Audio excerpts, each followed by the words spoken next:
Yo, Yo, wow. Yo, you- Splash just disappeared. yo, you came up quick on there. You kind of scare you scare me. You know, you kind of like BSB on that train. You scare me, man. You scare me. It doesn't feel right without Oh, the there, splash. yeah, there it is. Well, let's redo this. Yo, GM, welcome. GN. GN. Yo, another everything busy in between. week here in NFT land. Yeah, man, it was quite busy. I feel like it was I mean, we had the whole slow and stuff we're gonna get into, which was that's own thing. But then I feel like we've had a lot of news around like surrounding big brands like outside of Web3, of people like entering Web3 or things that they're doing. So I feel like we had a lot of that, and yeah, it was just definitely an interesting week. Let's see who's here in the chat with us right now. We've got him Toli, we got Mod Toli hanging in there, we got Snow, we got Mongo, we got Pitch. Yo, boys, thanks for joining us tonight. I'm sure some more people are gonna flow in. Hope y'all got your drink. I got my press hard seltzer right here. We got a little blackberry hibiscus. Straight vibing. It's Thursday night, a little NFA after dark. We haven't done this in a while, so thanks everybody for joining us. Yeah, yo, Jeremy, how has your week been? Pretty good, man. It's been busy though. I mean, here, like just personal life, and then also Medikey.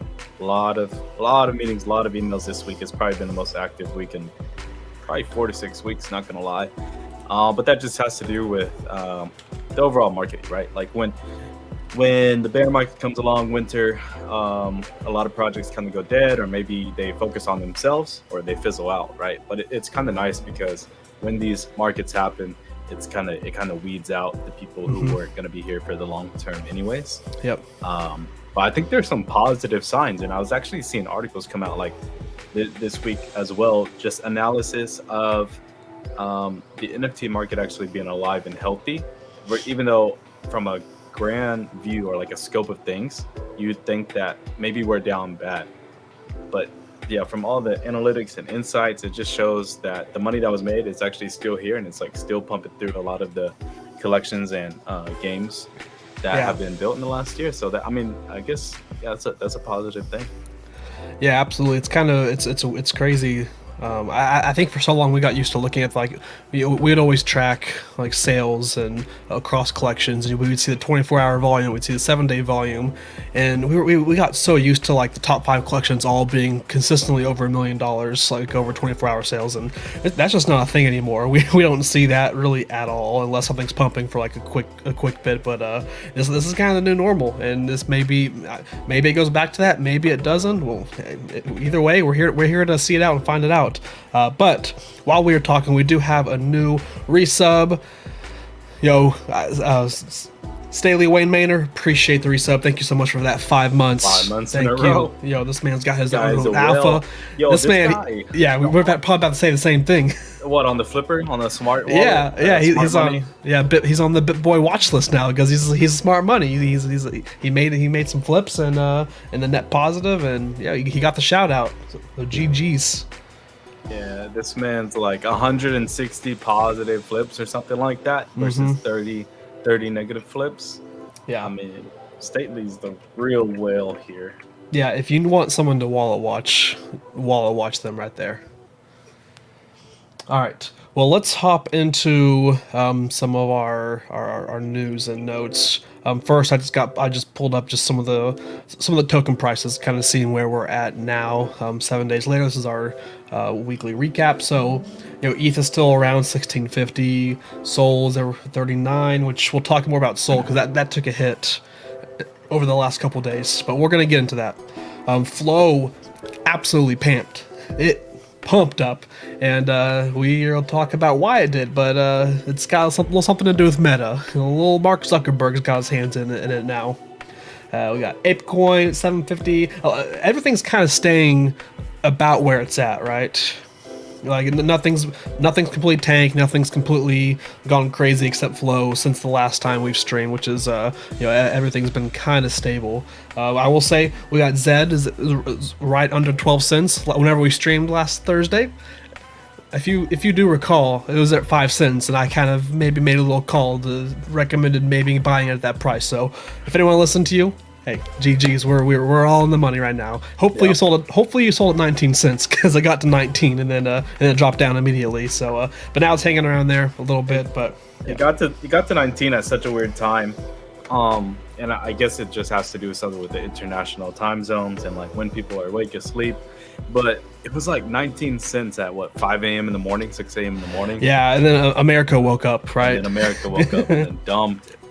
Yeah, absolutely. Every time anytime America wakes up, they dump out all the floors that pump overnight. Yeah, and then speaking of pumping, I mean, we're probably going to talk about it a little later, but ApeCoin also on the rise, on the move up. They've had a lot of we'll talk about it, but they've had a lot of news surrounding them, lots of news. So let's hop into some of the NFT related news and something near and dear to your heart that I know you probably want to give us. Yeah. I know you probably want to give us a little breakdown on, but what's happening in the Proof Collective lately? Proof Collective. So you can see I got it up there on the token frame right now. Got a little Proof pass. There we go. We like that. But no, so Proof announced that they're going to hold a keynote on August 30th, and that's going to be online, obviously, but then they're going to have an after party there in Los Angeles for holders of the Proof Pass, Moonbirds, Oddities, and actually I think one other thing, maybe Grails. They're going to have an after party there in LA on the same day, so that's going to be August 30th. It's going to be similar to their last Future Proof virtual event. So if you guys aren't familiar, Future Proof was essentially a breakdown and an insight of their short-term roadmap. Well, really long-term, but they're just going to give updates on what that entails. So there's probably going to be more information about future physical events. There's also the project that a lot of people forgot about when they announced it with Moonbirds, and that's Project High-Rise. That's Proof's take on the metaverse. That's how they've kind of framed it for now, so we don't know what that means. Yeah. We don't know what it's going to look like, so that we expect news on that at the Future Proof virtual event. The other thing that they haven't really formally verified is like what Ravens are going to be. So Ravens is like a huge rumor surrounding Proof and Moonbirds, so maybe we get a little bit of a sneak peek about what Ravens may potentially be. So yeah, that's Future Proof. That's August 30th. That's the keynote. The other Okay. thing that happened was Grails 2 website went live. So again, if you're not familiar with Proof and Grails, Grails is essentially it's a subsidy of Proof that they release X amount of artist pieces on a website, but you don't know who the artist is, and they reveal these art pieces over time. And then after the mint happens, some days after the mint happens, or the deadline ends, they actually go and host a live event to reveal which artist is responsible for that art piece. So, how can you mint the girls too?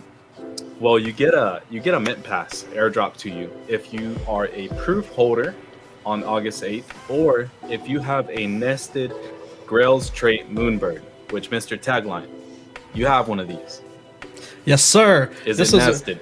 it is nested. It's been nested since day one. I have a Grail Moonbird, and bought it for this reason. I remember you and I were DMing on Moonbird's reveal day, and I was debating on what traits to look for. I was just I was looking at the floor, but then we were kind of talking about like maybe this Grail trait, like maybe there's some connection to the Grails, like if they like when they do Grail season 2. Maybe there'll be some advantage, and so I went a little bit above floor and picked up one of those the Grail Moonbirds, and it paid off. It paid off. So I will be getting a mint pass. So it'll be kind of fun. You'll be getting one for Proof. I'll be getting one for my Moonbird. So we're gonna be it'll be fun to kind of go through this with our chat and together to kind of break down and see some of these artists, because we can already see. Yeah, this is paid. Proof has actually paid us. K-Ro is check is in the mail. But they've released some artists, so it's gonna be fun to kind of dissect them dissect them together on stream with the chat to see who we think is what. So these are the current Grails that are revealed so far for this season. Like I said, like you said, they're revealing a couple every other day. They keep releasing a couple until they're all done. But do you have any ideas for any of these yet? There's only one that I'm like 98% on one of them right now, but the other ones I have no idea. Yeah, I don't have any idea. I need to be more knowledgeable about like the bigger NFT artists in the space. But what I can say is, wait, what was I gonna say? Well, what were you gonna say? You can say it. Whatever you're gonna say. Dang it. Oh yeah, I was gonna give like the alpha part of this segment, right? Not just informative, but Grails season 1. What happened was that they reached a pre-revealed price of about 5 ETH, so 5 Ethereum. Yeah. And then they pretty much dropped down to about 1.5 to 2 ETH afterwards for the lesser known artists. But to give you guys information about the upside of Grails, what's the company behind Punks? What's the full name? Larva Labs. Larva Labs. So Larva Labs had a piece on Grails 1, and that thing sold for at least 40. It might have been 50, but it was 40 plus ETH. Yeah. So if you minted that one and you flipped it, for 40 plus, you're saying pretty well right now. The other piece that was kind of popular in Grails 1 was the one by Gary Vee, and that one went over 15, if not 20 ETH. Yeah. So there is, I think was there an X copy in that one as well, or no? Yeah, there was an X copy. I don't know the price of that. It didn't go ballistic, but because there's kind of it gamifies it a little bit, right? You don't know the artist. You think you know who the artist is. They can be trying to bait you a little bit. Tyler Hobbs had one as well. Tyler Hobbs had one. Yeah. So they can be trying to bait you a little bit. But the thing is, there's going to be theoretically like just over 1,200 mint passes here. So you can see live over the mint window how many of these pieces have been minted. So let's say Grail number 9 has 50 minted, but then Grail number 6 ends up having like 390 minted. So even though that's the one you want, let's say Grail number 9, because it's technically like more popular, you may try to roll with a lesser minted one because it's more rare. And if the artist happens to be super big, super talented, and well known, you may have found not necessarily a diamond in the rough, but you definitely hit bingo on this thing, right? Yeah, I feel like for the current ones that are revealed right now, and I'd like to get the chat's opinion. Let us know out of the ones revealed so far, what is y'all's favorite, and if you think you recognize any of the styles, maybe you know an artist. But I think I know who number 2 is. I feel like this is Grant Yun. also goes by Ribbon. I think I have his stuff pulled up here, but he's he's big into like the simplistic art stuff. So like right here, these are his pieces, right? I mean, that just looks like to me. I think I think it's pretty. Like I'm pretty sure that's his, and he's been kind of getting a lot more notoriety and popular. He's been getting more popular lately. You can see like his floor prices are up to like, I think it's like around 25, 30 ETH or something. So that's one that I think is. I think that's who it is. But again, I think they do kind of debate people on purpose. That's what Jay Henry said. He got baited last time. Yeah. And so this could be one of those as well. Yeah. Does Jay Henry have a proof, or did he buy that like pre-reveal last time? I don't know. Jay Henry, let us know. But chat, what do you guys think? So they've revealed 2, 4, 6, 9, 12, 15, and 23. What is y'all's favorite out of these so far? And Jeremy, what are you thinking about these so far? I like number 23 so far. Number 9 is a vibe, but like the art style is a vibe. I just don't like the Transformer subject. And then number 23, this is a vibe, bro. I could definitely see like this psychedelic trip, like rehab, like, you know.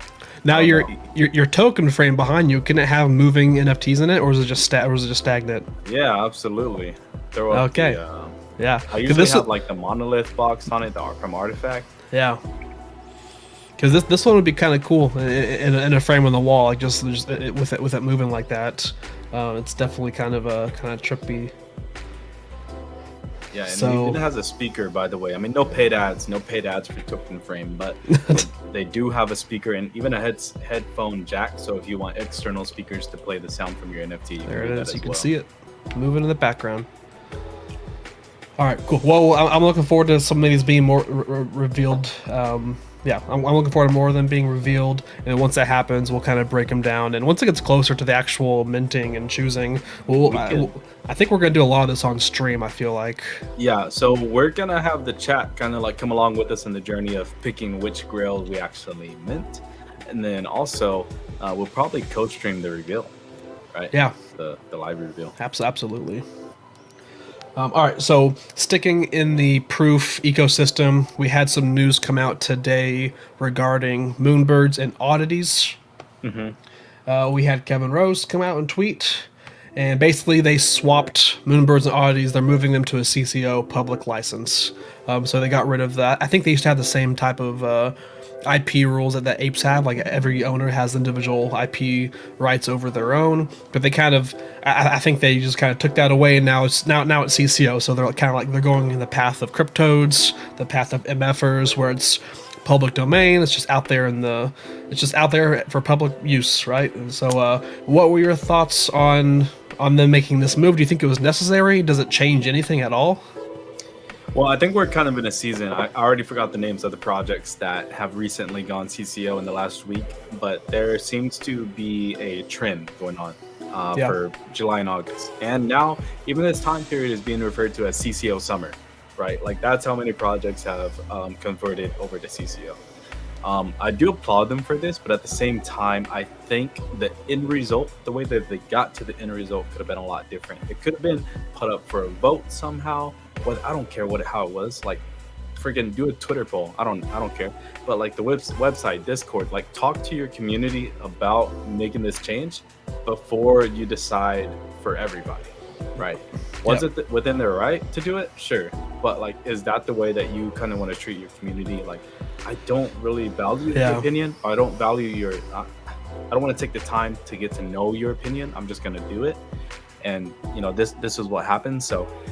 End result is the same. I just feel like it was a bit out of touch, and I think they could have gone about it a different way. Yeah, I mean, I was talking to Snow in the Discord earlier, and he's already ready to jump on. I think he's already downloaded the files for your Moonbirds, and he's going to go ahead and make merch off of it and make money and give you nothing because of this change. So, hey, there you go. Someone's already taking advantage of it. I mean, I'm fine with that, yo. However, Snow needs to make some money. It's all good. This doesn't really move the needle for me, anyways. It's just I'm kind of like I guess I'm over like these 10K collections. like thinking that their IP, like for individual pieces, is something. I mean, I don't know. I guess the statement behind CCO, I get it. I understand why they're doing it. It's just like I just don't think it's like a big crazy announcement like, oh, this is gonna move mountains. This is, we're one step ahead of everybody. It's just like, okay, that's cool. Like, all right, move on. What's next? Like, I don't think there's. It just doesn't do anything for me. Yeah, our man, what's the reason for switching it? He just here in the tweet says, we believe this honors and respects the values of the internet and Web3. And while that is true at the moment, I really do believe like there's going to be plenty of projects that aren't CCO, that are super IP restricted. Yeah. And they're going to be just as successful as some of these larger projects over the long term. Not every single asset or IP and art, and whatever else is included here in this space can be CCO. It's just not a great way to do business. So while the culture may be like at the moment very open and lends itself great to CCO, I don't think that that's going to be, I don't want to say sustainable, but it's not sustainable for like 100% of the projects to all go CCO. Yeah, I agree.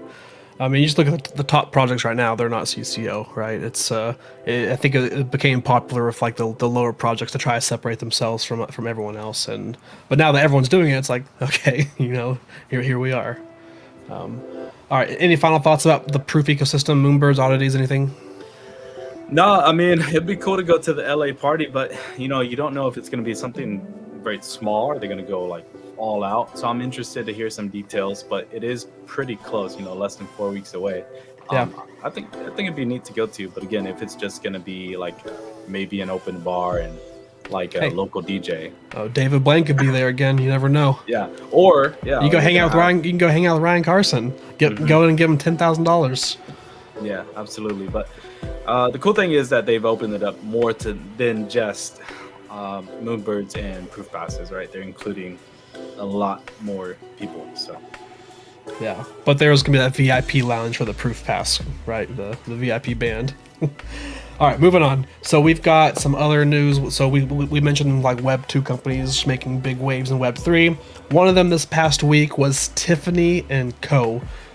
So those that don't know, I mean, I'm pretty sure everyone knows who Tiffany & Co. is. Like, I guess they're not like... My grandma does. Yeah, like, they're not the most... Like, people were talking about Tiffany & Co. like they're, like, the top of the line, most luxurious jewelry brand out there. Like, that's not them. I mean, I guess the best thing I've seen is, like, they're, like, the Rolexes of jewelry, right? Like, they're a pretty high-value, respected brand, but... Just like with Rolex, they're not the top. They're not the most valuable watches. Like there's more valuable and intricate watches out there. But Tiffany Co. is kind of like the Rolex of jewelry. So that's kind of how I view it. But either way, still a huge name, and they entered the space announcing an NFT, which I'd love to get your thoughts on their name, what they decided to name their NFT, because they decided to name it NFTIF. So. NFTIF, I don't know. I think they could have done better there. But so NFTIF, and there's only 250 of these NFTs, priced at 30 ETH. Yeah, I mean, I think the name is pretty corny and it's like sucks. I think even NF Tiffany would have been better. And I think even like lowercasing the NF and then like just straight up like capital T Tiffany. That would have been better than NF Tiff. Like NF Tiff makes absolutely no sense. Like flood that to the ground. You'll fire whoever. Do you know that was some marketing person that's never done anything in NFTs ever, and they were like, you know what, NF Tiff, that sounds good. Yeah, that's terrible to be honest. But they are sporting over there. I see the Tom Sachs rocket, right? Yeah. Tiffany and Co. They're trying to make themselves like they are a part of the grander, the broader Web3 community. And I think that they did, obviously they put some effort into this. And obviously they had quite a few like consultants, advisors into how to approach the sale and then which community members to reach out to and give exclusive access to. And then 30 ETH. It's something, when I initially heard it, I just laughed. I mean, I laughed hysterically. 30 ETH, like that's outrageous. Yeah. But at the same time, like they understand their brand and they know the value. Absolutely. Like, why would they make something cheap? And that goes against every value that Tiffany in principle that they've ever stood on, right? I was on the same page. Like when I first saw 30 ETH, I'm like, okay, here we go, another big company coming in with a ridiculous price tag. Then I looked more into it. Then I was like, then I kind of talked myself into it, right? I'm like, you know what? Maybe I should pick one of these up. Like I talked myself into it, and I'm still leaning that way. Like hey, I'm all for it. Charge it. There's only 250, and for those that don't know what the actual NFT is, so you buy an NFT, and this is basically exclusive to punk holders. Now anybody can buy it in the public sale, but to actually use it, you have to have a CryptoPunk. You can't, like, that's just what it is. You have to have a punk, and what happens is once you have the NFT, you go through the website, you link your NFT to your punk. And then I think it's like in October, you can see on the screen here, they did it with Deepak's Alien Punk. You get a custom Tiffany chain with your punk and it's like all the pixels are their own gems and everything, which I think looks pretty. I mean, I think it looks really good and really cool. My wife would never let me wear it in public, but I also on the other side, I think it looks cool for this alien punk. I don't know if it would look cool just for like a non-alien or non-ape punk, like just like a regular human punk. Like I don't know if it's gonna look as good. It's as good as you can make it look for a crypto punk, right? Yeah. But at the same time, it didn't take a genius to figure it out, because crypto punks are literally just, pixel format, pixel style. Yeah. So I mean, could any jeweler do this? Absolutely. Yeah. But the thing is, it is co-branded with Tiffany, and they are, tipping their hat, giving a homage to CryptoPunks, which are the OGs of the entire PFP space. So that is a pretty cool project. If you're going to come into the scene as a big brand, I do think you need to activate either the CryptoPunks or the Bored Ape brand. You have to. I mean, it's just, it's a no-brainer there. Not only will it be good for your brand, but you're also reaching out to like devout or like super active Web3 users, and then users who probably have the capital to be a supporter of your project. Yeah, and you just think about it, people, like whenever you build your identity around an NFT online, on Twitter and wherever, the most diehard people that do that are punks and apes, right? And so if you think about selling an NFT that's worth 30 ETH for a customized pendant of an avatar, who else would this sell out besides punks and apes? Like I don't, if you're wearing, if you got a species, sorry species, listen, I own them. Well, hey, we still like them maybe, but no species paying 30 ETH to have their species turn into a pendant, right? It's only punks and apes and maybe some other people that just have that disposable income. But so sorry, chap, my bad. I know we love the species. Listen, but. All right, Chad, I took care of them for you. I'm not gonna stand for that. No special FUD in here, but I got canceled. No. So anyway, I will be watching the Tiffany sale and how that goes. Obviously, we're gonna watch it for post-mortem of the sale. But the thing is, would I ever find myself paying 30 for a Tiffany Co. piece, even if I had a CryptoPunk? Probably not. My wife would also kill me and kick me out of the house. But do I think that there are way over 250 people who would pay 30 ETH for these? Absolutely. 1,000%. Easily. Like 100%. That's what people have to realize. Like, not everything that comes out, especially from a well-known Web2 brand, is gonna be for you. Like, it's not for you, man. Like, you can't afford this. You're not supposed to be able to. You're not the target. Like everyone that was fudding it, I'm like, you're not the target audience. Like you're not gonna do this. Trust me. I mean, Ferrari wouldn't be Ferrari if they sold cars for $30,000. Yeah, right? You're not that guy, pal. Yeah, I mean, we can't all be that guy. So, I mean, that's the thing. So I don't know if I applaud them for doing this. I respect the way that they've come into it, the brand that they've activated, and then realizing their brand value and charging a luxury amount. But am I interested? Absolutely not. Well, I got more respect for them once I realized they were partnering with Deepak, who's a pretty well-known name and well-respected name in the space. It's basically, the man has unlimited amount of ETH. It seems like he bought that alien punk for 8,000 ETH, and it's like, oh, cool. Well, then never mind. That's you just kind of brush it off. And he's got tons of apes and everything. Yeah. I mean, maybe if James Avery came out with an NFT project, then it would be for us. Then it would be for Yeah. you guys. Or Now, maybe Claire's jewelry. would you be a buyer if this 6 months later they say, "Hey, Apes, it's your turn," and then they do another, like, let's say for Apes it's let's do the same format, 250 for 30 ETH. Are you a buyer for your ape? Probably not. Like, on the inside, my heart would say yes. But you thought about it, right? But my mind and my wallet would say no. Yeah, and I feel like for the punks, and kind of like what I said earlier, like a lot of just like the regular, just the regular punks, like I just don't think they're gonna really spend it. But if someone out there if you got a hoodie punk, you got the 3D glasses, you've got those really distinct traits that people like really pride themselves on and attach to, those are the ones that are going to be shelling out that 30 ETH and making a gas war to get their punk made into that. Absolutely, if I had one of those, I would as well. If I had a gold ape, for sure. Yeah, exactly, yeah. So we'll see. So the public sale, let's see. So we go to the website. The public sale is tomorrow. It's a little bit less than 12 hours from now. They had a private sale yesterday it was basically a select 100 CryptoPunk holders were allowed to purchase them. The thing is, they sold out all 100, and tomorrow is the remaining supply of 150 as a public sale. So the thing about this is, like, it literally doesn't really matter for them, and that's this is experimentation and trying to be, I can't say like too innovative, right? But they're trying to explore other mediums and ways to go about building brand recognition and activation. So I think this is like, there's no way that they lose here. I mean, yeah. even if the NFT project fails, right? If there's zero secondary volume, yeah, it literally does not matter for them. Because, you can say, you got your physical. Yeah. So. Which, speaking of which, I am curious. So they sold 100. I wanted to see if there was any sales, and we do have 2 sales on secondary. So one for 55 ETH, and it was bought by none other than Deepak, of course. And then one person took a 31 ETH offer.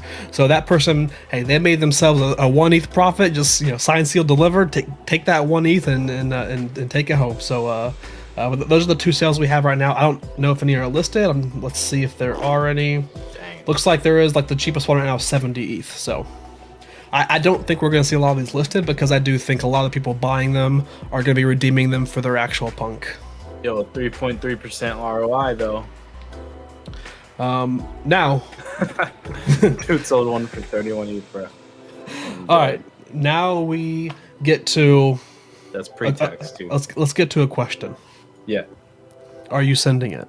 Not to redeem it, but is this a flip? Let's say you have more than 30 ETH. Like 30 ETH is 30 ETH's like it's not like a huge chunk of your like liquid ETH you have, but it's it's hey, 30 ETH is 30 ETH. Is this something that you would buy as speculation to try to flip before the claim ends to a punk holder for like 45 ETH? I think you have to. I think you probably should. Yeah. Like I with the quantity at 250 is literally like a school bus, bro. Like, that's not a whole lot of people at all. I mean, yeah, I think you probably should send it on this one, even if you don't have the pump.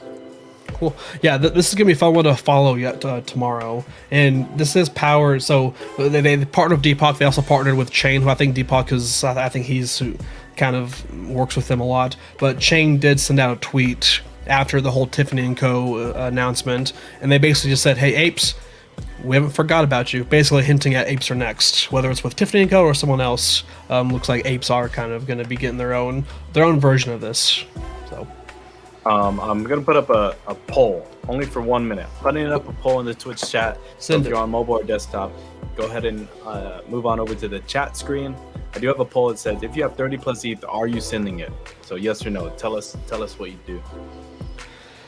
Yeah, I mean, I think for me personally, man, I think I do. This is kind of one of those like high risk. I guess it's not. I mean, I don't even think it's that high risk. I guess it's like a medium to low risk, but you have a potential to make 10 to 15 ETH in just like a single flip, which is nice. So I think me personally, I probably would send it, and I'll just say I'll be watching this tomorrow. We'll see. Yeah, so far, I mean, we got about 10-15 seconds left here, and actually, it was nose leading, and then at the last second, we got 4 yes to 3 no's. There we go. So, I mean, chat says send it. Chat says send it, so I think you have to. Yeah. Yeah, so I mean, not too surprising there that it's actually a bit polarizing. There's only 7 votes, but 43. Pretty much what I would expect is almost right down the middle, and then if not, slightly leaning yes because of the. I mean, yeah, just 250 spots. Yeah. How many unique punk holders are there? I mean, I don't know actually off the top of my head. It was low for a while, but I think it's around like 3.5k maybe. It's not as much as apes, not nearly as much as apes. There's a lot of big holders. There's going to be more than 250 who want this. Yeah, absolutely. I mean, just think of the special traits. Everyone who has, I mean, think of like people like Richard, some of the punks that have the hoodies that are on Twitter, like these, like I said earlier, these unique traits that people really attach themselves to. There's more of those traits than there are of these, and I think those traits alone are going to want theirs. Why do you got to say it like that, Richard? Because that's his name. Is the 3D glasses, man. Come on now. The way you said Richard sounded like you're trying to FUD him. It's because he's rich. Just like Richard, just like Deepak with his deep pockets, Yeah, but there are 3,567 unique CryptoPunk holders. CryptoPunks have a market cap of $2.4 billion, and the volume in the last 24 hours is 1.33 million. Yeah. Current floor price 76 ETH. They're about to flip apes again. Because apes are at like 81 ETH, and punks are right there again. It's the whole reflipping, even though they're all under Yuga now, so it's like, does it even matter? I don't know, but we're there. All right, well, let's move on. Let's talk about. I guess this is. I mean, it's definitely sad. This sucks. This happened, but the last couple days, Solana had a big issue, and not necessarily the blockchain itself like it normally does, but yeah, there was just a ton of hacks, wallet drains happening for Solana. People had no idea what was happening. It felt like the Wild West out there.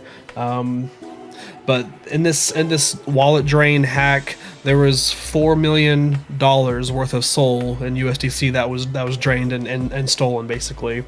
Kind of crazy amount, right? And it just happened like whenever it was happening, nobody knew what it was. Like no one knew like what's it connected to. Did you mint something? It was like no, like my wallet's just been sitting there. I haven't touched it, and it just got drained. It's not connected to anything. So it was kind of scary. I remember I woke up the next morning, went to check my SOL, and it first flashed when I typed my password and it said 0. I'm like, oh crap, I got drained. But then like after like 3 seconds it updated to my actual stuff. So my stuff was safe. Do you have any SOL, Jeremy? Were you affected at all? Bro, I had SOL, man. I had SOL sitting in my wallet, my software wallet, and I was so scared. So I have an entire 1 SOL. Oh my god. Could you imagine if that got stolen? How would you pay for Starbucks tomorrow? I couldn't. I wouldn't be able to. My drink is more than $40. Oh my god, no, right? No, I do have Solana. I only have 2 projects. One is a complete rug, and then the other is an FPS competitive shooter that's coming out called Meta Ops. I do have that on Solana. But yeah, I wasn't tripping because I had 1 SOL in my wallet. I was like, take my Solana, I don't care, because it wasn't affecting NFTs. Yeah. So I didn't get scared, but it was pretty crazy. I didn't know how widespread the attack was going to be because like you said, there was like a lack of information, as there typically is at the beginning of these exploits, that it was so hard to find the commonality between all these wallets that were affected.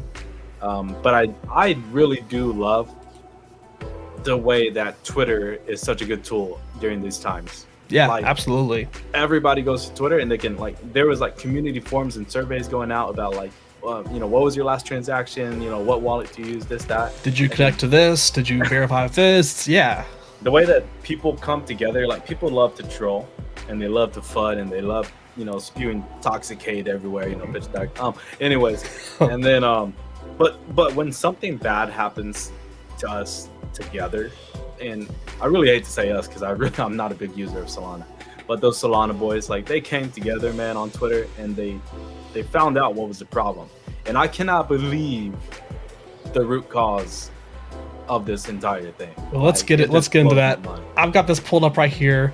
So for those that don't know, what was figured out is a wallet provider for Sol was the actual issue. So it's this provider called Slope, which is basically, I think this is basically like a MetaMask, right? Like it's a Solana wallet that you just sign up for, and that's what you hold your Sol in. So it turns out for Slope, they had all of their customers' seed phrases like stored and was somehow sent off or accessed, and basically it was not stored. It was basically just not stored properly, or they shouldn't even be stored, right? Like on their systems. It should be as like some type of hash, right? Where you need some type of I mean, it was stored as a plain text on a centralized server, which is unfathomable, bro. It's insane. Like how that can happen. Like but it makes me scared. Like if I don't know how big Slope is, but just the fact that we don't even get to see the inner workings. Or, I can show you how big Slope is. But, you mean like their headquarters? Yo, pause. Okay, yeah. Ayo. But the thing is, like, if you have Rainbow Wallet, right? If you don't have MetaMask, if you have Rainbow, and Rainbow seems really good. Like all their marketing, their branding, whatever. A lot of users use it. Let's say you use Rainbow Wallet, and imagine if they were storing your seed phrase as a plain text. Okay, this is HQ. This is Slope's HQ right here. They have a team of they sent this 2 days ago saying working through lunch. And there's like 6 people there at tables working there. So this looks like that show Silicon Valley. It, on HBO. It does. Yeah, absolutely. It reminds me of Silicon Valley.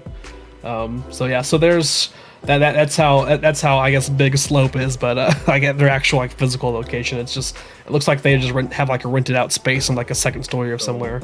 You know, part of this, and we won't go too deep onto this subject, but because it's so crazy, like so irresponsible, like do you think that it could potentially be somewhat of an inside job? I think you always have to think that, right? Like I feel like it's just naive to think like, oh, that would never happen. Like that wouldn't happen. Like I think it's a small percentage, but I'd probably put it like maybe 5% chance. Like maybe it was a long con game, or there was a disgruntled employee who got fired because he was, I don't know, playing too much Valorant there on the side. Maybe it's a dev that switched to ETH and realized how much. Yeah, how much they hated Solana. Yeah, like hey, if you hate them, listen, I got something for you. I know that we store these seed phrases in plain text. Let me go wipe them out real quick before I cash out. Yeah. It was such negligence in the response. I wonder if there's going to be. They haven't really said if there's going to be any kind of compensation for their users, because this isn't like whenever people get their NFTs hacked or stolen. It's on ETH. It's usually not usually. It's always the person. They go through. They click a link, verify something they shouldn't verify. Like they just they FOMO into a scam link or NFT or whatever, and that's how they lose their wallet. That's how they lose their ETH, their NFTs. So it's 100% their fault. This is like an actual hack. This had no fault of the own of the actual users. And it makes you kind of wonder, like, what's Slope going to do? Is there going to be some kind of class action lawsuit against them? Because obviously they're probably from that view over there. I'm assuming they're U.S. based. Like you said, they're probably in Silicon Valley. They probably have like some studio apartment above a Starbucks, and that's where they're working out of. So I feel like if they're in the U.S., like they definitely can be held accountable some way. But yeah, Jay Henry, yeah, maybe they will. One of the things that I was thinking is I actually forgot what I was gonna say, so we'll move on. What? Oh, perfect. What a great transition. All right, so in the aftermath of this, I wanted to throw up something, and I want you, and maybe we could put a poll up for the chat to decide. And this is one question: Was this in bad taste? And here is the tweet in question. So after Yeah. after the soul hack, after the slow pack, Ledger decided to have a 10% off promo code called Move Soul to Ledger. Now, hey, is this good faith or is this kind of, is this some bad taste? Yeah, I want to get your thoughts on it. Or is this good marketing? I think it's good marketing, to be honest. Like, Yeah. I care less whether it's in good faith or bad taste, but I think it's just good marketing for Ledger. I mean, they're honestly killing the game at the moment. I mean, they have a majority of the market share in terms of hardware wallets. They are releasing product releases, it seems like every quarter. Yeah. They just launched their NFT project and sold out with healthy secondary volume and floor price. I mean, they're absolutely killing it at the moment. Yeah. They even had their event over there at NFT NYC that seemed to be like a pretty good quality. So Yeah, this is probably the right answer. Like the marketing's great, but also kind of a little bit in tongue-in-cheek bad taste a little bit. But yeah, I'm a fan of it because I mean, you've been around NFTs for a while. You know how much people love to troll, right? This is just how the community is. Like someone's NFT gets stolen, the first 10 comments are, "Well, you better change your profile picture now," right? That's how it is all the time. So. It's just you're in the space. You see the copy pastas. Everyone trolls everybody. That's just part of it, and I like to see the companies kind of get in that as well. oh, the thing I was gonna say is it's funny on optics, right? Is how people were making jokes about the hacker didn't even want to steal their NFTs because they're so worthless. Like they just went straight for the Solana, no NFTs. Your NFTs are safe because they're worth 0. Yeah, that hacker was smart. No, but I mean, the real reason is probably you have to like approve a contract, right? Whatever Yeah. the NFT contract lives on, and then make the transfer executions, different token IDs, blah blah blah. So it's much easier because sending the native currency, which is Solana, doesn't require another contract to be approved. But Yeah. anyways, it's funny that people were making that joke about Solana NFTs because that's how a lot of people feel in the space. Yeah, I mean, this hacker is basically like the opposite of Robin Hood. He's just stealing from the poor instead of giving to the poor, right? Yo, it's true. All right. So let's move on to some other, I guess, exploits, not really hacks or anything, but this kind of, this isn't like super important, but it was just kind of funny to follow along with as it was happening live. So as everyone knows, if you follow 0xQuit, he's kind of like he's a developer in the space, and he's usually everyone's go-to person. Like if something, a new contract or NFT comes out or new claim, he's everyone's kind of go-to. Like, hey, is this safe? And he filters through it to see if it's safe or not, right? So people trust him. So he found an exploit. It's not even an exploit. It's just like I guess a bad coding on OpenSea's part or something. But if you listed an NFT for one way.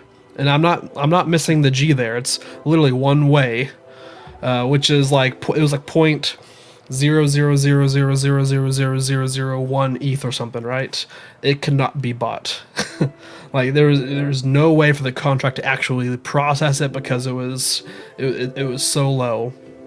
Yep. So he posted one of his potatoes. I kind of wanted to test it and also at the same time troll a community that I'm not very fond of. So I had a beans left. So I went ahead and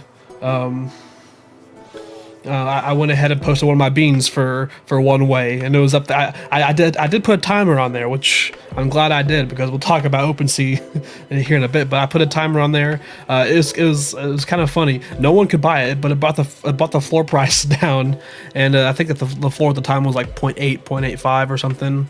And just watching the view count on it, like I was refreshing, it would go from like 30 to 60, 80, 100, like it was just like going up and up and up and up. People were trying to buy it. I could see the pending transactions on it that just weren't being processed because it couldn't be processed. It's kind of funny to track, but yeah, did you see this? Did you pay attention to it at all? I didn't. I was actually in voice chat, I think, or something, or chat when you said you were gonna list the freaking beam. I was like, that's gonna be funny. Like, there's got to be so many trolls across all these projects. listing and confusing the bots and the people out there. Like, why can't I buy this? Well, I got DMs from people asking like what one person asked me like, hey, I see, is this yours? Instead of selling it for that, how about you send it to me and change my life instead? Or someone was like people in the Zuka community was like trying to reach out to me and tell me I mispriced it. And I'm like, no, I didn't. That was on purpose.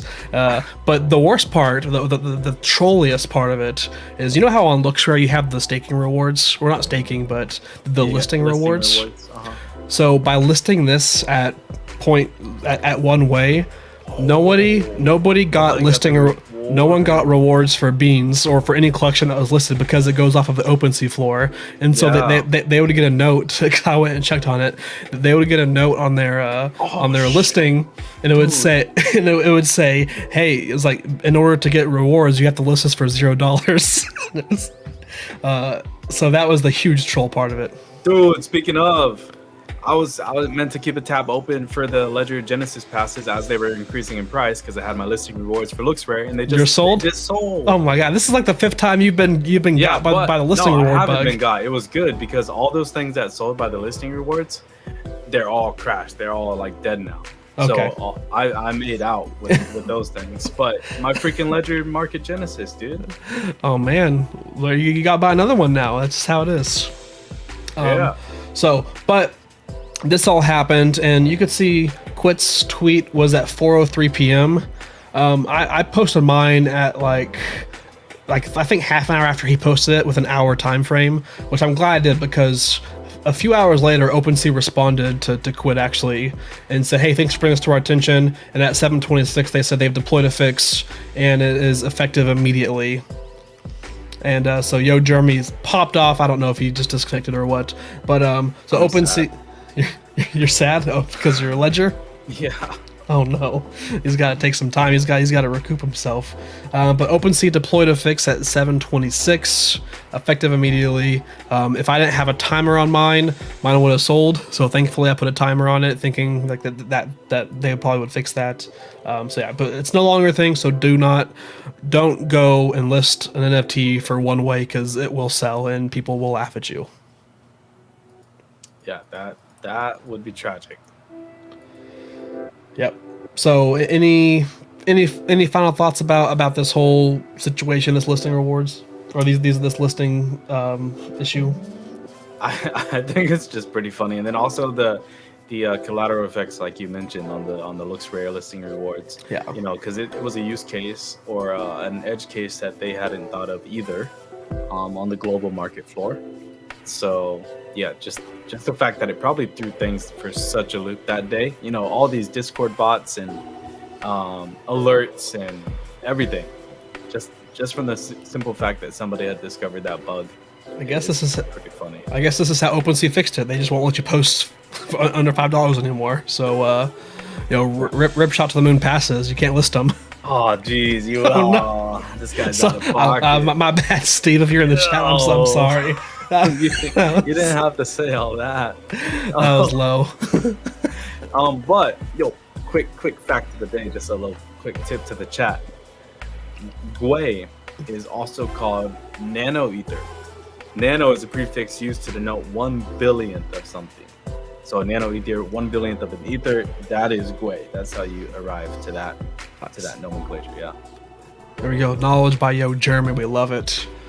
All right, so moving on to next order of business, we have another marketplace expanding. So speaking of, we just talked about Solana. So their main marketplace, Magic Eden, released this tweet, and it basically was like, hey, can you decrypt this? We're going to say it every one time. It's decrypted, and it says Magic Eden is expanding to Ethereum. So we have another player entering the marketplace for ETH NFTs, which obviously is kind of like the king of NFTs. What are your thoughts on Magic expanding to ETH? Does this hurt OpenSea? Does this hurt Looksrare? Does it hurt everything? Is it a net positive for everybody, or what are your thoughts on it? I think it is a net positive for everybody, and especially if they can take some market share from OpenSea because we hate OpenSea. We honestly do. I mean, thank you for everything that they've done for us in the past, but it's not about what you've done for me. It's about what have you done for me lately. Absolutely, amen, amen, brother. Amen. Yo, shout out Bill Belichick. So Magic Eden coming into the game, swinging for the fences. They're gonna support Ethereum NFTs, and not only that, they're going to support cross-chain purchases. So that means you can buy worthless Solana NFTs with your precious Ethereum or vice versa. You can sell your amazing high-valued Ethereum NFTs with cheap Solana. And they're going to take care of that for you in the background. So you don't have to convert. You just buy whatever the list price is in USD, and then that conversion that takes care of it automatically. And I love the way it looks. I love the branding. I like the site. I mean, they also themselves have more features to come. Hopefully, like they need to add a bit more to be one of the top marketplaces in the space. But they definitely do have the monthly active users to be a competitor overall. Yeah, I am curious about how they're going to implement this, because Magic Eden does, like, they basically partner with NFT projects to do launches on their marketplace.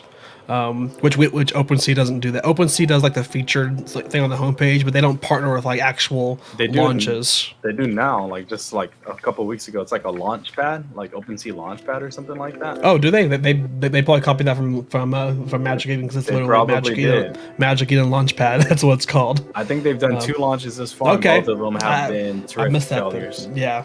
Okay. Well, I'm curious if I wonder if that's going to stick purely with Sol, or if that's also going to be ETH based as well. I would imagine. I would be, if I was them, I'd be very cautious on who I would partner with, pretty much, because there's a lot of trash out there. It's a clean marketplace. I've used it for I think I've bought 1 Sol NFT off of Magic Eden for some reason, but I mean, it's clean. You can go through and see everything nicely. Like, it looks nice. So I'm looking forward to ETH NFTs being on here, and I want to see maybe this is what we're waiting for, because Lookspare didn't really hurt OpenSea. X2Y2 didn't really hurt OpenSea. I just kind of feel like maybe Magic Eden has a good chance, because they've spent their time building it, refining it on a different blockchain, getting it to here before. Now they're going to the big leagues. It's kind of like this is basically like someone in the major in baseball, right? They spent their time in AAA with Sol, right? They refined their skills, they refined everything, they're ready to go. Then they get called up to the big leagues, to Ethereum, and they're stacked and ready to go, as opposed to going straight to the top. So I think they have a better chance at making a dent in OpenSea than any of the others we've seen so far. I agree. Cool. Fully, wholeheartedly, totally, absolutely, 100%. Send it on God, for real. All right. Deadass. So we have some ApeCoin news. We hinted at it earlier in the show that Ape's been pumping. It's been on a tear lately. It's been holding its value. It's been going up. It's been nice. So part of that, I guess it's not even, this isn't really the reason why, but it's just trying to be accepted more widely. And you kind of see here, so Gucci is now accepting ApeCoin payments at select Gucci boutiques. So that's pretty huge. Like a brand like Gucci is accepting ApeCoin at a physical location. It's not like you order it online and you go into like a Coinbase marketplace store and you pay online. This is like the actual physical store. You can go up to the front register and say, "Hey, I'm not going to pay in cash or credit card. I'm going to pay in ApeCoin." Like that's a big deal. Yeah, it is. Although Mtoli cannot do this, and why can Mtoli not do this? It's only in the USA. Only in the US. Baby. Only in the USA, which Best I mean, state in the world. Yeah.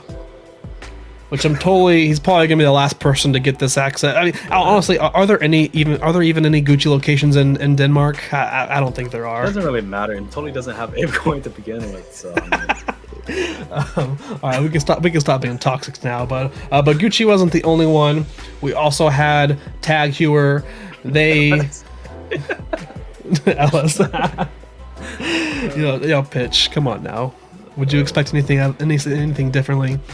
So also Tag Heuer, they are accepting ApeCoin for their watches, and we've seen these before, and I think we probably talked about these on stream before. These Tag Heuer custom Bored Ape watches, which it's not just it's not like an Apple Watch where you upload a picture. Like this is one that it's kind of like the Twitter verification. Like it verifies it on the back end, that it verifies your wallet. It's actually NFT that you own before you can have it on there. So I got to ask you, because you own an ape.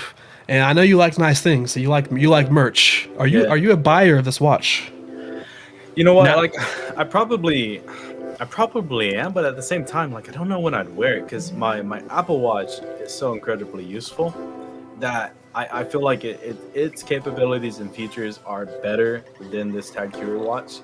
But if I were to ever go to like maybe a wedding or conference or something like that, like I would put this watch on. Yeah, absolutely. But is that worth it to me? I don't know. It's a small flex. Plus, it's relatively cheap. I don't think it's more than, definitely not over $2,000. I know I looked at the price once, but it's like it's cheap. It's I feel like does it being an ApeCoin now, does that kind of change your mind on it? Like thinking like, oh, I'm more interested now that I can pay an ApeCoin rather than cashing out and paying in USD. Personally, or not really. Personally, it didn't affect or change my opinion or affect my opinion about it. But if you were to survey people that same very question, they would say, yeah. Like definitely they look at this more closely, and they think about it more now that it's available in ApeCoin. And also, sorry, I'm totally. This one is also only available in the in the LSA. Yo, so. Talk about decentralization, folks. Only in the USA. So, I'm thinking about it. But same with you. Like, I don't go a lot of places. I go to NFT NYC, and I go to the grocery store, and that's basically the two places I go to.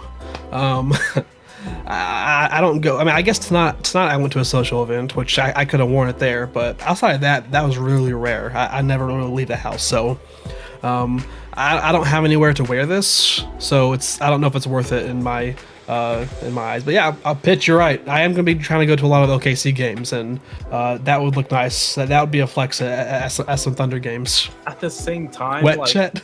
Do you realize how nerdy we are? And like how much 100%. Like, are you really flexing if you wear this watch to public spaces and Web2 normies? Listen, the last Thunder game I went to, I did the half court shot. I had my Bored Ape hoodie and my hat on, and whenever I was on the front, like on the tunnel area waiting to go out to take my shot, someone on the side like got my attention. They said, "Whoa, hey, you own an ape?" And then we were talking, and he owned what's the what are the other apes that what are those other apes? They're the basketball ones. I think Steph owns one. God, I forgot them, but he owned one of those as well. And Simmons, right? So we got talking. We kind of got talking. So I mean, hey, it's a flex to maybe 3 people in that arena. 3 out of like the 20,000 that are there. I'll take that. That's a net positive. Rumble Kongs, yep. Thank you. Oh, yeah, okay. Yeah, Rumble Kongs. That's what I couldn't think of the name. Yeah, but yeah, I don't. This is almost like an anti-flex in terms of the normie world. It's an anti-flex. Like, okay, you have that, or you don't have a life, bro. Like, get a life. I think it's a good conversation starter at least, right? It is. I mean, from my perspective, it is. But like, for 98% of the world, 99% of the world, they would absolutely clown on you or like think you're weird. Yeah, but you know what? I'll be laughing because that picture that they're clowning is worth more than their salary, probably. So, all right, moving on. We're not going to get toxic here. We've had a few sips. So, all right, let's move on. We got some other ape news. We got a new AIP being released. Actually, it just started a vote whenever we went live. I can't talk right now. I'm stumbling. So AIP 64. ApeCoin Festival. So this just went live like literally like 2 hours ago or 47 minutes ago. There we go. And yeah. Have you looked at this too much? Do you know anything about this proposal? We can break it down here in a bit. Yeah. I've went through it once. I mean, I got the main gist. Okay. Essentially, what they're trying to do is not be a replacement for a fest. They are more rather trying to be a replacement for what most people know as the NFT NYC. Right, they're trying to fund a conference, host a conference, sponsor a conference, an NFT central conference, um, backed by ApeCoin, right? Like hosted by the ApeCoin DAO. Right. But the thing is not they're not jumping straight into it. This AIP is not to host an event. This Exactly. is an AIP for a feasibility report to host an event. So if you guys have never been an organizer in your life, what the heck does a feasibility report Yeah, mean? explain it to the chat because obviously I know what that is, but I want you to explain it to them because most of them don't, but I 100% do. But yeah, go ahead and explain it to them so they know for sure. So what we'll break it down. Feasibility report. Root word feasible. What does feasible mean? Feasible means possible to do easily or conveniently, or otherwise likely or probable. So what this is, they are doing a study, almost like a case study. They're going to go out there, do the research to see if this could be something that's potential and plausible and something that could easily be done within the ApeCoin DAO. So that means, in terms of finding organizers, overall cost of DJs, cost of what is it? Not freaking caretakers, whatever, food, drinks, restaurants, all this Caretaker. stuff. Yeah. But and what city? What would the city? Would they be willing to kind of not give us a discount, but would they be willing to offer us an event venue and hotels and this and that in order for people to come in? So what would be the best possible space to do that in? Is it going to be Las Vegas? Is it going to be Denver, Seattle, Miami? Dallas? Yeah. So these people, this group, and then this person, the original poster, they are going to go out and do that and see if that's something that can potentially be done.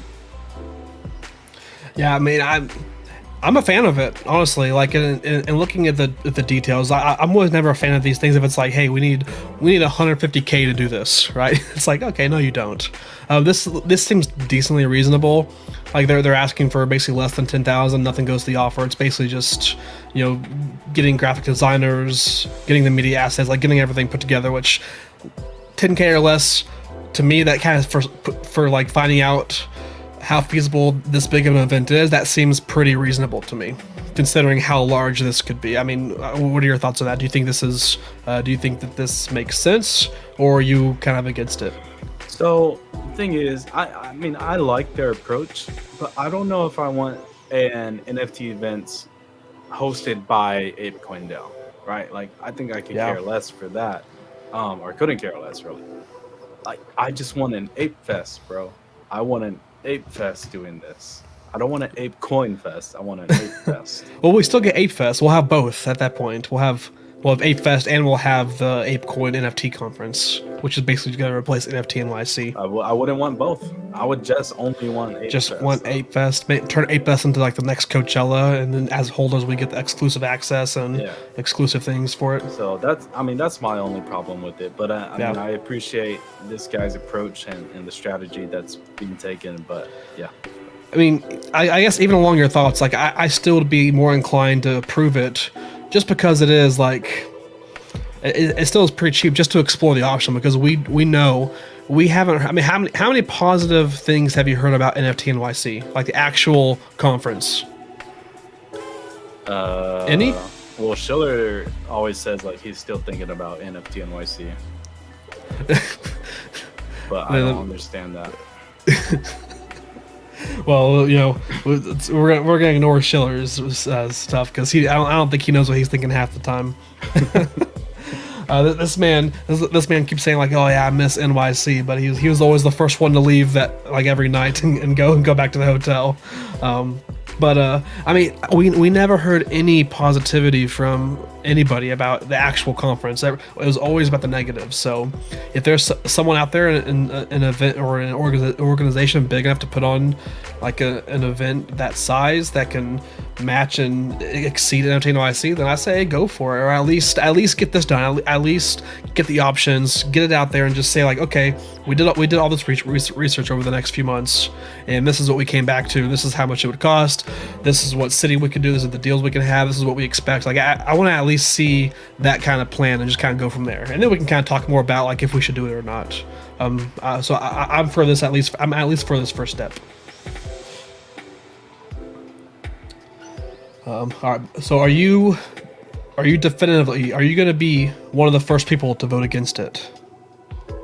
No, I mean, this is probably another one that I'm just like abstaining from. I don't have a problem with it. I just think that an Ape Fest would be 1,000 times better. Yeah, I agree. Yeah, I get you. All right. So that's all of the Ape news. Our next topic is we got some news on the Zed front. So those that kind of watched our stream over the weekend, I did a little Zed run stream on, I think it was like Saturday. I did a Zed stream. We raced some horses, we bred some, talked about Zed a little bit. Yeah, it was not nice little vibey night. It was cool. And then yesterday, Zed went out and announced when they released this community blog, titled it Win Utility.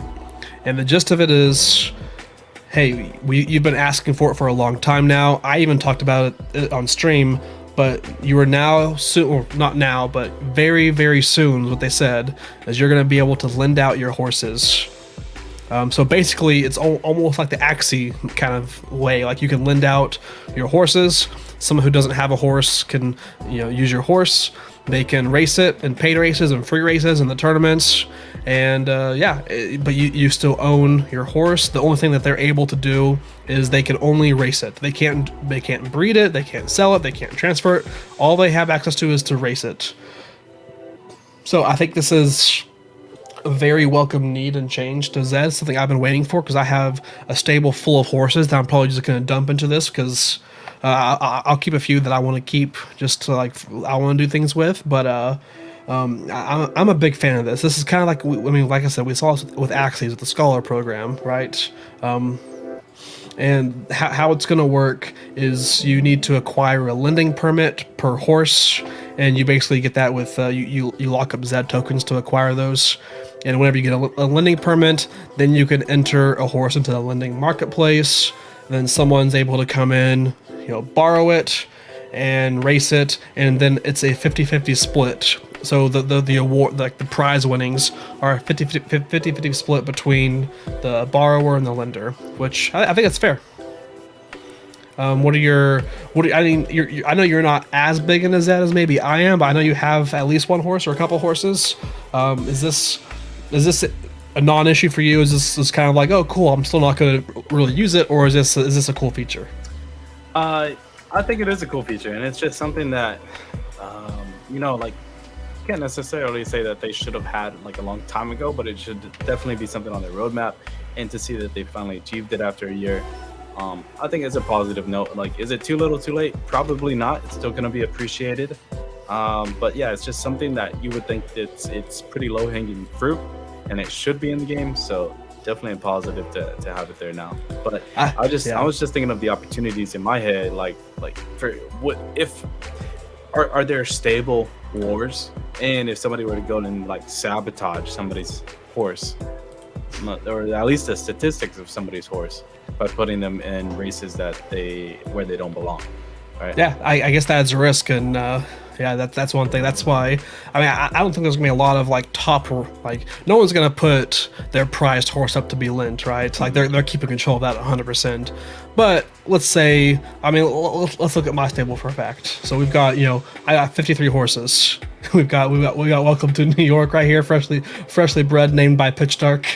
But I've got all these horses that I don't really care too much about. I'm not going to spend the time. I can just go through and instead of me doing all of the work basically to race them in the discovery races, find out every distance, I could just throw all these in the lending farm for a certain amount of time, let someone have fun with the horse, and then once I get it back, let's say they've done 20-30 races, I can then go look at the data without me even having to do the races on my own, just say oh, this horse is actually good at 1800 meters, or this is a sprinter. I may be able to gather data that way, which I think is kind of I think is kind of that valuable as well. So I'm looking forward to using it. I will be using it as soon as possible. As soon as it is released, we're done. We're using it. But I'm not gonna lie. I feel like I've said this. I said this before, like a few months ago, and then it kind of lost steam. I feel like Zed has kind of some momentum right now. Like they got just a little bit of momentum. They have the token that was kind of botched, but then kind of recovered a little bit, and it looks like it's in a good place. They have this coming out. The sentiment seems somewhat positive. Like I feel like they have a little bit of momentum, and I'm pretty optimistic about Zed right now. Yeah, I mean, when you talk about some of the most popular games in the Web3 space that are actually like actual games, where you're not just clicking on, you're not playing boxes. You're not playing rock paper scissors. Yeah, where you're not playing in boss fights. Rock paper scissors. Yeah, we don't got to name names or point fingers, but when you talk about that category of games, Zed has to be in there. Yeah, and I'm not an active user of Zed, but I also can't hate on it too much. I can hate some of the things, some of the decisions and the rollouts that they've had in the past. But in terms of the platform itself, I mean, I think they continue to do a decent job, and they are trying their best. Although it doesn't come to fruition most of the time, they're still here, and I mean that deserves a round of applause by itself, right? I mean, this is over a year ago, so. Yeah, absolutely. All right, moving on. We have a last few shout outs here. So talking about some more Web 2 brands, Starbucks has come out. We talked about this a few months ago. Starbucks teased a little bit back then that they're entering Web3s and NFTs, and that's the last we heard of it. Well, they had another, I think it was like their quarterly earnings. It was their Q3 earnings call on Tuesday. They had that, and the CEO kind of hinted more at NFTs and Web3 and blockchain, and basically how it's going to be centered around their loyalty program, which is already like, you think Starbucks, you probably think of the loyalty program, how it's pretty well built and rewards their customers. So it's going to be really catered towards their loyalty members, rewarding them with digital collectibles, customizable things like that. So just kind of, and they want to have that emotional attachment attached to these. They want to have an emotional attachment from the consumers to their like loyalty account, or like the actual like digital part of Starbucks. So personally, go ahead. Yeah, I know Chili is jumping up and down right now. Chili is jumping up and down because I know he has a gold account, Starbucks gold account, and he's gonna be allow listed day one. So but now I've went out there on eBay and I started purchasing all the gold Starbucks accounts that I can. I'm gearing up. We got to Franklin flip those, right? Yeah. So like Sicko said, I've been Starbucks gold since Pitch was in diapers, which is kind of a joke because Pitch is still in diapers. But so I'm ready. I mean, I don't know if they're gonna do PFPs or anything like that, but I can imagine. What if they do an NFT member only menu? I don't think that they will, but that's definitely something that it's possible. Token get some drinks. Like, sorry, you can't get the orange mocha frappuccino. You don't have our platinum, gold, silver nesting rewards level in our app. Yeah, that or premium Wi-Fi access. Hey, there you go. There NFT you go. Members only. Maybe there's a day of the month, day of the week that, again, token gated. You can buy one get one, or they'll go half off. I don't know. There's so many ways that they can do it, and that's what's cool about that. Web3 space is that through Web3 technologies, and it unlocks a whole new spectrum of consumer and or consumer loyalty rewards, essentially. Yeah. So I'm excited. I'm looking forward to it. I don't love Starbucks. I drink Starbucks. I try to support more like local coffee places, especially because their quality tends to be a lot higher than Starbucks. But I will indulge from time to time, and they may recapture more of my spending with this project. Okay, you hear that? You hear that here first. Jeremy's gonna be first in line every morning at Starbucks, ready to go with his loyalty app, getting that premium Wi-Fi that's token gated. Cool. Yeah, I think it's gonna be. I think it's a net win. You know, it's pretty easy for them to implement it. I think customers will like it because it's like it's something extra, something special. Even if it's just like a digital collectible, like hey, I have a digital collectible from like their they may do like a series like around the Christmas time. They have their special Christmas cups. Maybe they turn that into like hey, there's if you're like a gold member at this time, you're gonna be dropped like this digital this digital image like this whatever the 3D render of their special cup or like the different variations like they could do stuff like that for it too. Like it's just a fun way. People like collectibles. They like feeling like they have something that's valuable and limited. You think of the Starbucks consumer archetype, right? And they are typically a bit more tech savvy. I mean, you got the basic, the BWGs, and then you got your Silicon Valley, angel investor type. These guys and girls that know more about tech, and they like to work from Starbucks often. So is this totally out of left field for them? I don't think so. And I think there will be somewhat of a market matchup for this offering. Yeah, absolutely. All right. So we've got one more big player. So Meta / Instagram, they are adding the Flow blockchain and their NFTs to Instagram. So Instagram has they've already integrated or they've already planned on integrating Ethereum and Solana, but they did just announce that they're also going to implement Flow into Instagram. And after that announcement, the Flow token pumped 44%. I think it came down a little bit. We can even just look on the graph right here. Flow, yeah, you can see. You can see that pump right there. Sheesh. Yeah, if only we bought right there. Look at that. That is crazy. So it jumped up to like 275, 276. Looks like it's settled now around 256. So that is huge. And yeah, Flow. Is this a big win for Flow? Yeah, absolutely. Because what exists on Flow? There's like one PFP project on there, and then there's Top Shot. All I know is the Ballers. Besides Top Shot, like actual like NFT like projects. Yeah. Like all I know is Ballers. I think there's more that have released, but nothing relevant that we really know about. Yeah, absolutely not. There's Ben Morrow's Dead project that he minted out one time, and then he moved over to Huxley because the first cash grab wasn't enough, so he started a second one. But other than that, yeah, nothing. Snow put in here. Was that one of the last things of our headlines here? Yeah. I guess other than 10K TF, but that would be a good one to end on. So I'll play what Snow put in here because there are a few parallel collectors and investors in the chat, including myself. Cool. Let's see. Parallel finding prime. So again, I don't know what the volume will play. I do need to sit down and figure out that problem one day in terms of volume finding its way through StreamYard, but I will play the teaser. But Snow did put out the link in case you guys did want to experience the immaculate audio.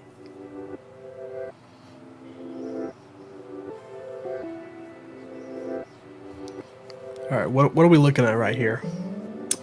This is a teaser to, I guess, a trailer for Parallels, and not even their game. I guess it's just cinematics. It's just like a cool show reel of their cinematics, showcasing the talent and expertise of their animation. Kind of showing off what they can do. Yeah. Already in these first 10 seconds, it's more than literally any other NFT product that I've ever seen out there. This trailer was probably one of the best. It's right up there too. Yeah. I'd say Other Side trailer probably above this just because of like the animation you see, but this is right there with the Pixelmon trailer level.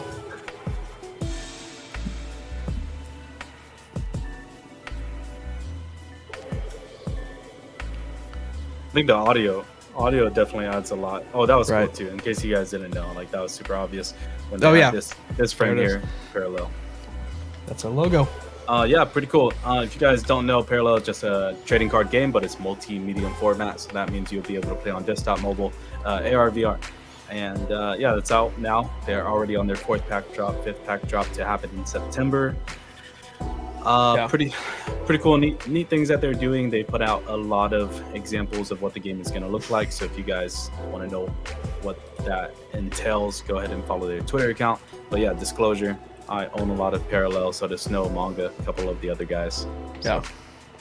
All right, then you mentioned 10KTF, so Yep. we can end it on this note. Like, let's say hypothetically, somebody was out tonight. They were at a banquet. They were at dinner. They didn't look at their phone. They weren't up to date, so they have no idea what you're talking about, right? Yeah. If that person is watching, I want you to explain what is happening with 10KTF right now. So 10KTF, I do not own any 10KTF, so I'm not pumping my bags, but I did put out a tweet thread of it from the NFA account. So 10KTF is a weird or it started out as a weird project that came out seemingly nowhere. And it's like they were giving you materials, like thread and rubber and all this stuff, and people were wondering what is that for? And then they're like, you can use these materials to craft a rendered version of essentially apparel, right? Socks, backpacks, shoes, and stuff of your PFP. So if you own like a Bored Ape, a Mutant Ape, a World of Woman, a Gutter Cat, these projects that were existing at the time when 10KTF came out, you use those materials to make a backpack of your Pudgy Penguin or something like that, right? But we still did not know what they were for. It was like a cool thing to do. It was relatively cheap at the time of mint and secondary. And then as time went on, I'm skipping a whole lot of stuff, but then as time went on, there started to be these little links and rumors out there of 10KTF being linked to Yuga and or other side and other deeds. And it's essentially been confirmed in the last 3 months, and especially as of tonight, that like 10KTF does have a part in that. And when the other side, speaking of the other side trailer, like we did see a 10KTF nod, right? Like homage to the 10KTF collection. So that also upped the rumors. But tonight, they announced 10KFT World is powered by ApeCoin. So everything, I guess, pretty much from here on out is going to be purchasable in ApeCoin from 10KTF, and not like as an option, but like as a first option currency. Like that is their currency, is ApeCoin. But they announced that their level 2 or like phase 2 gear coming out, combat gear, you essentially buy a supply crate. You don't know which piece of gear that you're going to get, so it's almost like a loot box. It's a combat crate. There's going to be three phases, but it seems like there's 2 mint dates. One mint date is going to be a badge holder. So if you're a current user holder or active user of 10KTF, you probably own a badge if you were to do any of their missions or quests that were on their website. So if you're a badge holder, depending on how many badges you have equals like the amount of crates that you can go and purchase. There is a chart on there. It's also on our Twitter thread. The second mint window is going to be for those ApeCoin holders who own more than 130 Ape, but you also have to register on August 7th. And I forgot the time, but it's going to be August 7th. You have to have an account with over 130 ApeCoin to sign up. It's first come, first serve. It is not limitless. The third way to get it is by being a referral of somebody who has a 10KTF badge. So that's why you may see in general chats of a lot of your Discord servers tonight asking if you are a badge owner and can you refer my wallet address. But the thing I don't know who would do that in general chat. I have no idea. I plead the fifth. I mean, listen, especially if if you're streaming and you're doing that on the side while your co-host is talking, then you're just a disgraceful person. So I snagged one of those from shout out to Snow. Thank you so much. He sent me a badge while you were talking when we first went live. I was in the Discord. I said dibs and he hooked me up. So thank you Snow so much. Shout out Snow, not only for that, but the boy, he already DM'd me earlier. He's like, hey, you need a spot because I got you. Snow's always looking out. Snow's the boy. Snow. quick little blurb about Snow, man. Guy got a big heart, and I was surprised because he's living out there in Florida, and I know the Florida men's, they really tend to think about themselves. And so I don't know. You may live in Florida, Snow, but He's not living in Florida anymore. What kind of friend are you? I know. I mean, he moved, but Yeah, he's still Florida, still a Florida man at heart. Yeah. So, shout out Snow, always looking out for the boys. But anyways, the third way is if you're a referral from a badge holder, and they get, I forgot, 2 to 3 referrals per badge. I think it depends how many badges they have. But at the same time, you want to be careful about who you refer for the enlistee sale, because you get to earn a badge if that person that you refer actually goes through with the sale. So if you give away 2 spots and those 2 people don't mint the crate, you get 0 badges, and there's not going to be another way to earn that same badge. So you want to make sure that whoever you refer 100% intends to mint that crate. Yeah. So the crate is going to be for 130 ApeCoin. At the time of writing, it was essentially $900 US, which was about 0.55, 0.56 Ethereum. So pretty high mint. We don't know the total quantity, but regardless, if it was 1,000 quantity, 10,000 quantity, 0.56 is nothing to scoff at. So, yeah. And I played the video here. This was the teaser they put earlier. So, it kind of shows some of the weapons and things. It's just like how we're talking about Parallel showing off what they could do. Like 10KTF's quality and production quality is way up there. It is high quality. Their storytelling is great. There's guns. There's the sword. There's the gear. It all looks pretty sick. Yeah, I agree. I mean, I've faded the project just for a long time, only because I didn't really get in early for the materials, and I didn't craft something that was regarding like one of my PFPs, right? Yeah. And so I was asking myself, like, who would ever buy these things for that has another PFP represented that they don't own? So I still feel like that's a mistake on their part, like of the whole 10KTF project. Like I don't know why they went that route, or why they didn't make it dynamic to where you can select something that's currently in your wallet versus it being a one-time thing, right? If they were to make it dynamic, that solves all those problems, and I think this project would be even on another level. That's why I kind of faded it. But at the same time, now with its connection to Yuga and other side, like I'm definitely interested. I'm gonna be a buyer of the crates. I have like 4 or 5 wallets set up already. Yep. And I'll be there. I'll be there for the mint. Yeah, same here. Absolutely.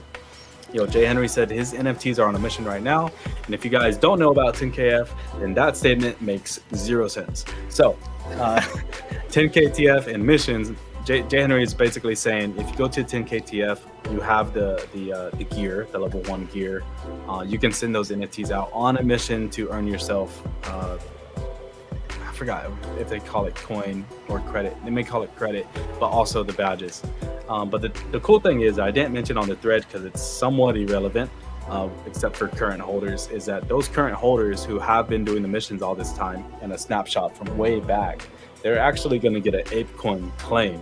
So they're going to get this purchase in a way like subsidized.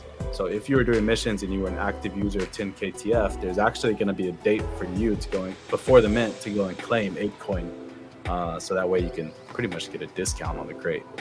Yeah. All right. Well, that's a lot. 10KTF always coming through with. It's kind of one of those complicated things to follow. It's tough to follow, but if you do, it's well worth it. Any final? That was all of our headlines, all of our notes to talk about. Do you have any final news, notes, comments, anything for our viewers? Let's see. There's a mint happening next Monday. I think I talked about it last week. Is just, again, the half baked. It has a little bit of traction. It's not going to be something that totally blows up straight from the beginning, similar to Jenkins at that time. But again, I kind of relate it to Jenkins of Yuga, except it's cannabis instead of books, right? Instead of storybooks. So that's a project to kind of look out for. There's another one minting next week called MetaDrag. The way that I would talk about it is it's Zed except with cars and drag racing, right? So instead of horses, it's cars. This is like a third one we've seen so far. Yeah, like Need for Speed, but for cars. It's on Ethereum. But it is, it does have cool branding and a bit of cool marketing. Again, I don't know what it's going to do, like if it's going to pop off, take off. But it is out there. You guys should probably be aware of it. Yep. Anything else? I don't think that I have too much else. Nah, I don't think so. Nothing that's worth sharing at the moment. Yeah. Yeah, same here. It's been a good week. Looking forward to seeing how the end of the week shapes up. There's a lot of stuff that's I think is going to wrap up. We've got the Tiffany, I guess the Tiff and Co drop, or the NF Tiff is minting tomorrow. So keep an eye out. Keep an eye on that. You may or may not see my name pop up on the transactions there. I'll be watching it. We're gonna say I'm gonna play it by ear. I'm not sure yet. Our man has a question about Chicken Derby. Are they close to their race? Are they close to I racing? I am not the person to ask for Chicken Derby. You were the Chicken Maxi. I know that. And I had a bag of chicken. I remember you did. I made a bag of these. But Pitch says they've been racing for months, and yeah, I concur. They have been racing for months. That is true. I don't race at all in Chicken Derby, but one of the other things I was gonna say was shoot. Oh yeah. One of the things I'm gonna do. I can't report on it now because I haven't listened to it, but Full Send, right? Nelk Boys. They do have their NFT project. Not really promoting that, but they had a podcast episode that should release tonight or today. It may be already released, but it's going to be with Elon Musk himself. So I listened to the Trump one way back, like a month ago, 2 months ago. And I'm going to listen to the Elon Musk one because in the photo, they had a photo of the Happy Dad seltzer, but with a Bored Ape on it with a cowboy hat. So that piqued my interest a little bit. I completely missed that. I saw that photo. I didn't even notice that. Yeah, so they have a Bored Ape on their Happy Dad seltzer. So I want to listen because I got to figure out what the Bored Ape is for if they're coming out with something. And then also I want to hear what Elon Musk had to say because I feel like at some point in the episode they have to talk about NFTs with Bored Apes and the meta card. So I got to see what that's about. But just a quick little shout out in case you guys wanted to listen to something over the weekend. Oh yeah, you can see it right there. Look at that. I mean, I completely missed that. It's that cowboy hat, the ape on the beer. Yeah. There you go. And Elon looks like an absolute unit next to this guy, by the way, Kyle. He looks good with a shirt on, but those shirtless pictures of Elon, those are rough. Him getting sprayed down by his boy, man, those are rough. He should keep that shirt on. Hey, yo. Okay. That's all we have. I think that's all we got, right? Anything else? Yeah. Nope. But little exclusive thing is if you guys want to hop in the Discord right after this, I'm going to be giving out some of my NF Teams sports tipping picks in the chat. So it's just going to be for the people in the Discord. If you guys know about sports tipping, right? Like you essentially pick the line over under, this team going to win, this team going to win, yada yada. Like it's just general sports tipping. I have 7 spots to give out. So if you want one of those, hop in the voice chat. Let me know. Yeah. Yeah, hop on the chat, get those tips. All right, that's it. That's all we have. We're gonna be back here next Thursday, probably back at the usual time, 6 p.m. Eastern. I just had an event to go to tonight, so that's why we had a little NFA after dark.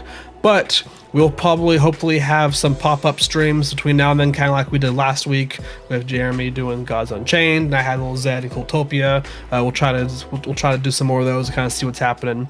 But until then, everybody stay hydrated, touch some grass, take care of yourself. Just take a walk, and most importantly of all, BYOA, be your own alpha. Phase up. You know what it do. Peace. NFA, BYOA. See ya.